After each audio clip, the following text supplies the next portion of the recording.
Assalamualaikum warahmatullahi wabarakatuh. Saya Dina Puspitasari. Dalam video kali ini saya akan membahas artikel yang ditulis oleh Vidya Awasti dengan judul Managerial Decision Making on Moral Issues and the Effects of Teaching Ethics. Pengambilan keputusan manajerial tentang isu moral dan pengaruh pengajaran etika. Baiklah, kita langsung masuk pada latar belakang penelitian.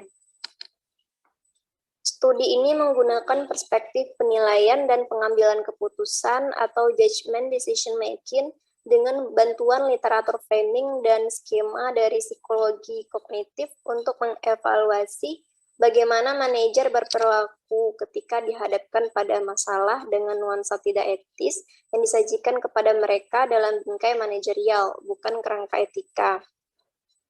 Pada skandal korporasi baru-baru ini, yang tahun 2005 membuat pernyataan tentang mengapa begitu banyak orang berpartisipasi dalam berbagai kesalahan perusahaan.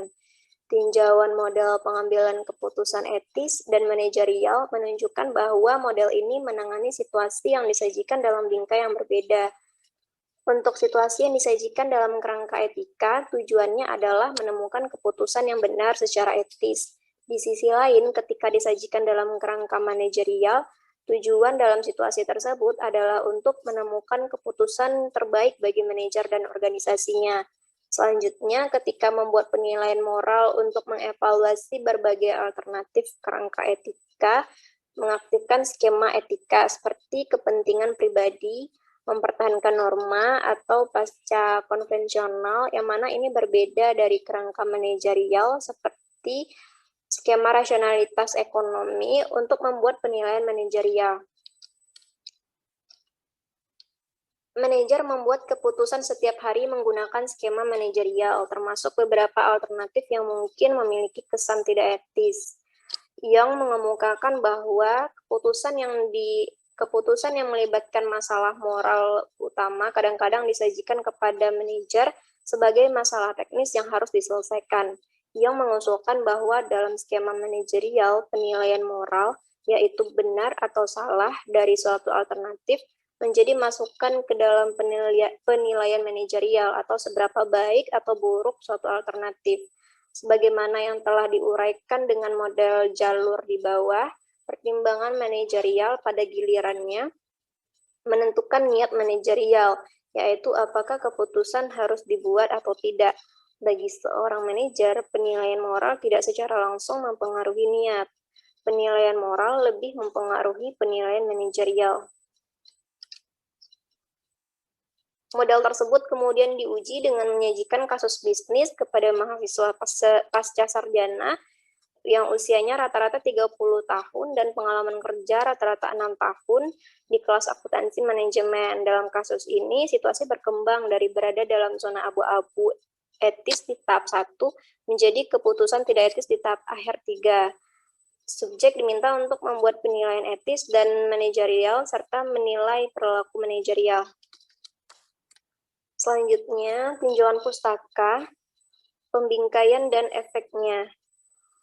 Yates tahun 1990 mendeskripsikan istilah framing mengacu pada variasi dalam penyajian situasi keputusan sedemikian rupa sehingga membuat keputusan membangun representasi yang sangat berbeda dari situasi tersebut.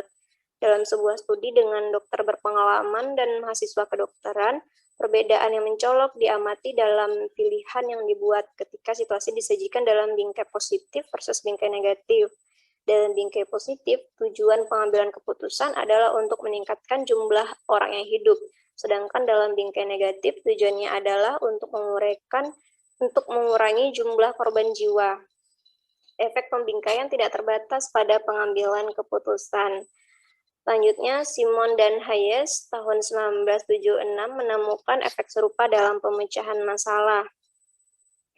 Menurut Persky dan Kahneman tahun 1986 mengemukakan bahwa apa yang membuat satu bingkai berbeda dari yang lain adalah cara di mana masalah pilihan disajikan serta oleh norma, kebiasaan, dan harapan para pembuat keputusan Kaspersky dan Kahneman mengusulkan bahwa ketika manajer menghadapi masalah moral dalam pengambilan keputusan, mereka membuat keputusan yang berbeda tergantung pada bagaimana masalah disajikan kepada mereka atau bagaimana mereka memandang masalah, baik dalam kerangka etika atau kerangka manajerial. Dalam kerangka etika, masalah disajikan dan atau dianggap sebagai masalah moral. Tujuannya adalah untuk sampai pada keputusan yang benar secara etis. Dan oleh karena itu, Velasquez et al. Tahun 2005 mengajukan pertanyaan tentang bagaimana kita harus bertindak dan bagaimana kita harus hidup. Menurut standar apa tindakan ini benar atau salah? Karakter apa yang diperlukan untuk menjalani kehidupan yang benar-benar manusiawi? Kekhawatiran atau kelompok apa yang biasanya kita minimalkan atau abaikan? Di sisi lain, dalam kerangka manajerial, masalah biasanya disajikan dan atau dianggap sebagai salah satu masalah manajerial rutin yang tidak mengandung masalah moral. Manajer menganggap masalah sebagai celah antara situasi saat ini dan yang diinginkan secara organisasi atau sebagai hambatan atau peluang untuk mencapai tujuan organisasi. Selanjutnya, bagaimana cara kerja framing? Orang menggunakan skema yang berbeda. Menurut Res et al. Tahun 1999, setelah individu memahami masalah etika, mereka dapat menggunakan satu atau lebih dari 3 skema untuk membuat penilaian moral, yaitu yang meliputi manfaat yang dirasakan, mempertahankan norma, dan skema postkonvensional. Jensen dan McLean tahun 1976, tahun 1992, Zimmerman tahun 2006 menjelaskan asumsi dasar skema sebagai berikut. Karyawan, manajer, dan pemilik diasumsikan sebagai orang yang rasional dan memaksimalkan utilitas. Individu memiliki preferensi untuk berbagai macam, tidak hanya barang dan jasa, tetapi juga barang tak berwujud seperti prestise, kasih sayang, dan rasa hormat. Dan mereka bersedia untuk menukar satu hal yang mereka hargai untuk hal lain. Orang-orang mengevaluasi peluang yang mereka hadapi dan memilih yang menurut mereka akan membuat mereka lebih baik. Selanjutnya, niat moral versus niat manajerial. Res et al. Tahun 1999 menggambarkan niat moral sebagai komponen 3 dalam model 4 komponennya. Komponen 3 melibatkan memutuskan apa yang sebenarnya ingin dilakukan dengan memilih di antara nilai-nilai yang bersaing. Biasanya seseorang menyadari sejumlah kemungkinan hasil dari tindakan yang berbeda. Masing-masing menyajikan nilai yang berbeda dan mengaktifkan motif yang berbeda. Dan bukan hal yang aneh jika nilai non-moral menjadi begitu kuat dan menarik sehingga seseorang memilih tindakan yang mendahului atau membahayakan cita-cita moral. Komponen tersebut dinamakan moral intent karena penekanan pada peran nilai-nilai moral. Studi ini memiliki 4 hipotesis. Hipotesis yang pertama, penilaian kesalahan etis suatu keputusan akan dikaitkan secara positif dengan penilaian buruk manajerial dari keputusan tersebut. Hipotesis yang kedua, pertimbangan buruknya manajerial suatu keputusan akan dikaitkan secara negatif dengan penilaian apakah suatu tindakan harus diambil atau tidak. Hipotesis yang ketiga, siswa yang telah mengambil kursus etika bisnis atau ethic course yes akan lebih cenderung daripada siswa yang tidak mengambil kursus etika bisnis atau ethic course no untuk mempertimbangkan keputusan yang tidak etis sebagai salah secara etis. Hipotesis yang keempat, siswa ethic course yes akan lebih cenderung daripada siswa ethic course no untuk mempertimbangkan keputusan dengan nada tidak etis sebagai buruk secara manajerial. Selanjutnya, kita masuk pada bagian metodologi penelitian. Subjek dari penelitian ini yaitu mahasiswa pasca sarjana dari program terakreditasi AACSB dari Universitas Amerika Serikat. Mereka diperlihatkan video kasus yang disiapkan secara profesional dan juga diberikan transkripnya. Kasus ini melibatkan 2 karakter utama, yaitu plan foreman dan plan accountant, yang bekerja di sebuah pabrik di Electroplus. Drama dari kasus ini terdiri dari 3 tahap tindakan atau keputusan, yang mana tahap yang pertama itu, pabrik yang telah menerima bonus dalam 2 tahun sebelumnya berada di bawah target dan kemungkinan besar tidak akan menerima bonus pada tahun ini. Plan accountant memberitahu foreman pesanan yang cukup besar untuk mencapai target anggaran. Tetapi pesanannya adalah pekerjaan 6 minggu yang harus dipercepat dalam 4 minggu tersisa sebelum akhir tahun jika mereka ingin menerima bonus. Foreman memutuskan untuk mempercepat pesanan. Kemudian tahap 2, pesanan produksi melebihi anggaran biaya dan terlambat dari jadwal karena masalah peralatan dan pembayaran lembur. Foreman berbicara dengan plan accountant dan menemukan bahwa tidak ada pengiriman sebagian yang diizinkan berdasarkan kontrak dan pesanan harus diperiksa 100% sebelum pengiriman. Foreman ragu apakah pesanan bisa diselesaikan, tetapi memutuskan untuk terus melaju dengan harapan tetap selesai tepat waktu. Tahap yang ketiga, mandor memberitahu akuntan bahwa pesanan telah dikirim, tetapi hanya 80% yang diperiksa, bukan 100% seperti yang disyaratkan oleh kontrak. Mandor meminta akuntan untuk diam dan menuduhnya bahwa ia juga ikut bertanggung jawab dalam hal ini. Kemudian untuk daftar pertanyaan diberi skala 6 poin, 0 untuk yang pasti tidak dan 5 untuk yang pasti iya. Digunakan untuk semua pertanyaan kecuali beberapa demografi. Para siswa diberi 5 halaman kuesioner, 1 untuk setiap tindakan, 1 untuk evaluasi keseluruhan setelah mengetahui hasilnya, dan 1 untuk pemeriksaan manipulasi dan informasi demografis. Setelah setiap babak, video dihentikan dan siswa diminta menjawab pertanyaan untuk babak tersebut. Setelah selesai, tanggapan dikumpulkan sebelum melanjutkan video. Siswa tidak diperbolehkan membaca informasi tentang tahap selanjutnya. Setiap halaman pertanyaan berdasarkan tahapan menanyakan 3 pertanyaan utama, yaitu yang pertama, apakah Foreman membuat keputusan yang buruk sebagai manajer atau bad? Pertanyaan yang kedua, apakah Foreman membuat keputusan yang salah secara etis atau wrong? Dan pertanyaan yang ketiga, secara keseluruhan, haruskah Foreman membuat keputusan atau should?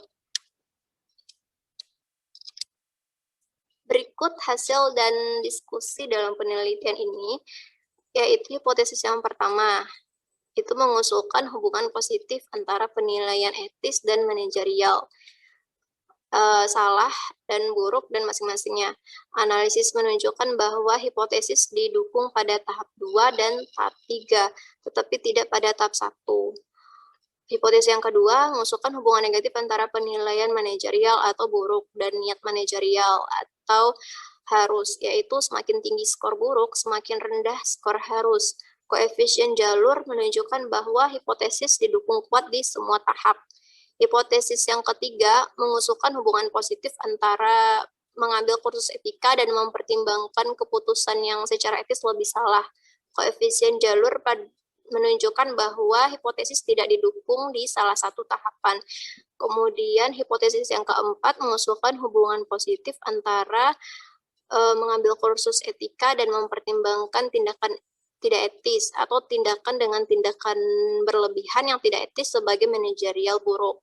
Koefisien jalur menunjukkan bahwa hipotesis didukung kuat di semua tahap. Kesimpulan dari penelitian ini yaitu